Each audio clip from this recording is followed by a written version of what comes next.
Hello friends, this is DSR with Morning News First Headlines. ఉపరాష్ట్రపతి అభ్యర్థిగా Sudarshan Reddy nomination.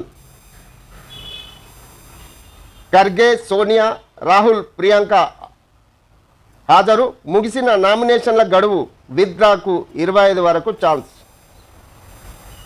జీఎస్టీలో 12%, 28% స్లాబులు ఎత్తివేత. Health, life insurance ప్రీమియంపై GST రద్దు చేయాలని ప్రతిపాదన. సిగరెట్లు, టొబాకో, లగ్జరీ కార్లపై మాత్రం 40%. సెప్టెంబర్ మొదటి వారంలో జీఎస్టీ కౌన్సిల్ భేటీ, అందులోనే తుది నిర్ణయం. ఇక 5%, 18% స్లాబులే ఉండే ఛాన్స్. జీఎస్టీ మంత్రుల బృందం ఆమోదం. జీఎస్టీ విధానాన్ని సవరించాలన్న కేంద్రం ప్రతిపాదనలకు 6 సభ్యుల మంత్రుల బృందం అంగీకరించింది. 12%, 28% స్లాబులు ఎత్తేసి 5%, 18% స్లాబులు మాత్రమే ఉంచేందుకు గ్రీన్ సిగ్నల్ ఇచ్చింది. గురువారం జరిగిన కీలక సమావేశంలో మంత్రుల బృందం ఈ మేరకు నిర్ణయం తీసుకుంది. ఈ ప్రతిపాదనలు జీఎస్టీ కౌన్సిల్కు పంపిస్తామని మంత్రుల బృందం కన్వీనర్, బీహార్ డిప్యూటీ సీఎం సామ్రాట్ చౌదరి ప్రకటించారు.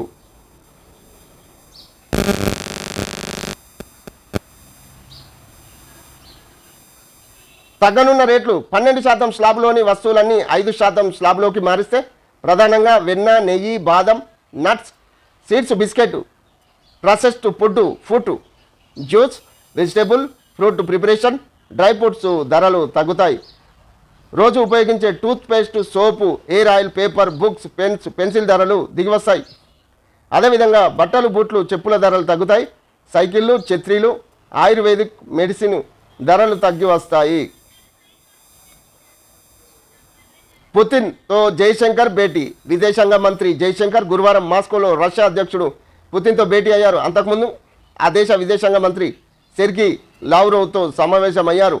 రాజకీయ సంబంధాలు, వాణిజ్యం, ఆర్థిక సహకారం, పెట్టుబడులు, రక్షణ, టెక్నాలజీ, సాంస్కృతి వినిమయాలపై చర్చించారు.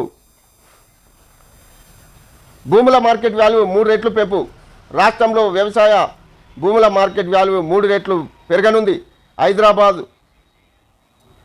డబల్ పరిసర ప్రాంతాల్లో రెసిడెన్షియల్ ప్లాట్లు విలువ 3 అపార్ట్మెంట్లలో ప్లాట్ల విలువ కొద్దిమేర పెంచాలని స్టాంప్స్ అండ్ రిజిస్ట్రేషన్ శాఖ ప్రభుత్వానికి ప్రతిపాదనలు పంపింది. యూరియా సరఫరాలో ఇబ్బందులు నిజమే. రామగుండం ఎఫ్సిఐలో సాంకేతిక లోపంతో ఉత్పత్తికి ఆటంకాలు. కిషన్ రెడ్డి అంటుండో త్వరలో రాష్ట్రానికి 50,000 టన్నులు పంపుతాం. కాంగ్రెస్ ఒత్తిడితో కాదు, బాధ్యతగా ఇస్తున్నాం. యూరియాతో కేటీఆర్కి ఏం సంబంధం? చిన్నపిల్లల ఆటలాడొద్దని మండిపాటు.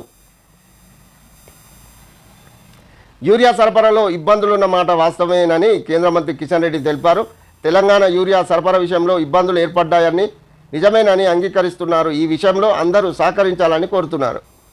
రామగుండం ఎఫ్సిఐలో సాంకేతిక లోపం కారణంగా ఉత్పత్తికి ఆటంకాలు ఏర్పడ్డాయని చెప్పారు. త్వరలో రాష్ట్రానికి 50,000 టన్నుల యూరియా సరఫరా చేస్తామని వెల్లడించారు.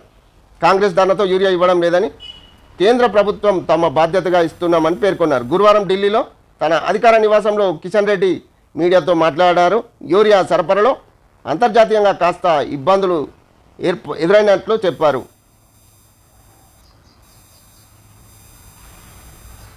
భారీ వర్షాలతోనే మేడిగడ్డ కుంగింది.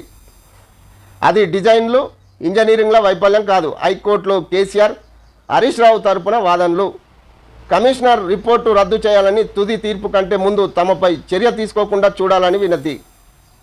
ప్రజల సొమ్ము నీళ్ల లెక్క ఖర్చు పెట్టినా నీళ్లు ఎత్తిపోయలేని దుస్థితి. రాష్ట్ర ప్రభుత్వం కమిషన్ నివేదికను అసెంబ్లీలో ప్రవేశపెట్టి చర్చిస్తాం. పిటిషనర్లు ఇద్దరు ఎమ్మెల్యేలే, వాళ్ళ వర్షన్ అసెంబ్లీలో చెప్పుకోవచ్చని వెల్లడి. అసెంబ్లీలో చర్చించి చర్యలు తీసుకుంటారా, తీసుకున్నాక చర్చిస్తారా అని హైకోర్టు ప్రశ్న. విచారణ నేటికి వాయిదా.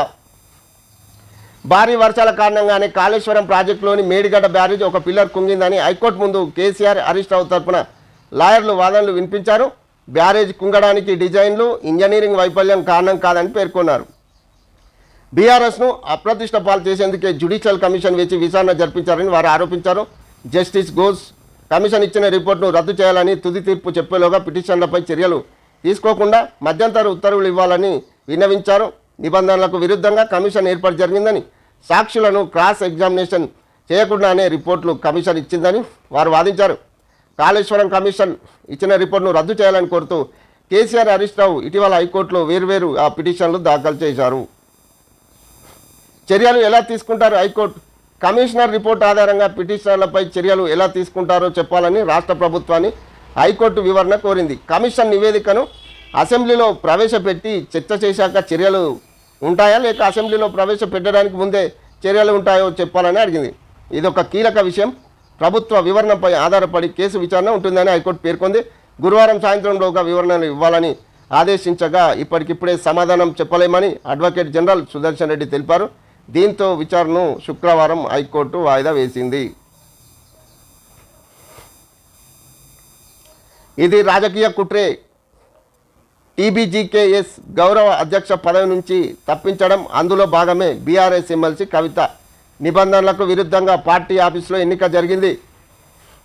బొగ్గుగని కార్మికులకు బహిరంగ లేఖ. డాక్టర్ల మెంటల్ హెల్త్కు హెల్ప్ లైన్ అందుబాటులోకి తెచ్చిన పైమా రోజు 20 గంటలు సేవలు. పని ఒత్తిడి, వ్యక్తిగత సమస్యల వల్ల మానసికంగా ఇబ్బంది పడే డాక్టర్ల కోసం ప్రత్యేకంగా హెల్ప్ లైన్ అందుబాటులోకి వచ్చింది. మెంటల్ హెల్త్ మ్యాటర్స్ నినాదంతో mental health redressal helpline federation of India medical association పైమా ఇటీవల ప్రారంభించింది. ఈ హెల్ప్ లైన్ రోజు ఉదయం 7 గంటల నుంచి అర్ధరాత్రి 2 గంటల వరకు 20 గంటల పాటు అందుబాటులో ఉంటుంది. ఒకే కుటుంబంలో 5గురు మృతి. రాత్రి భోజనం చేసి పడుకొని తెల్లారేసరికి విఘాత జీవులుగా. మృతుల్లో ఇంటి పెద్ద, ఆయన భార్య, రెండో బిడ్డ, అల్లుడు, మనుమడు. హైదరాబాద్లో మియాపూర్లో ఘటన. బుధవారం రాత్రి దోశలు, పొంగనాలు, పెరుగన్నం తిన్నారు. విష ప్రభావంతోనే చనిపోయినట్లు పోస్టుమార్టంలో వెల్లడి. ఫుడ్డులో పాయిజన్ కలుపుకొని తిన్నారా, లేక ఎవరైనా కలిపారా అనే అనుమానాలు. ఇంట్లో ఎలుకల మందు ప్యాకెట్ల గుర్తింపు. చర్చ లేకుండా 19 బిల్లులు పాస్. ఆఖరి రోజున పార్లమెంట్ ఉభయ సభల్లో నిరసనల. ఆన్లైన్ గేమింగ్ కొత్త విధానం, ఐటీ చట్టం బిల్లుల ఆమోదం. ముగిసిన పార్లమెంటు వర్షాకాల సమావేశాలు. ఉభయ సభలు నిరవధికంగా వాయిదా.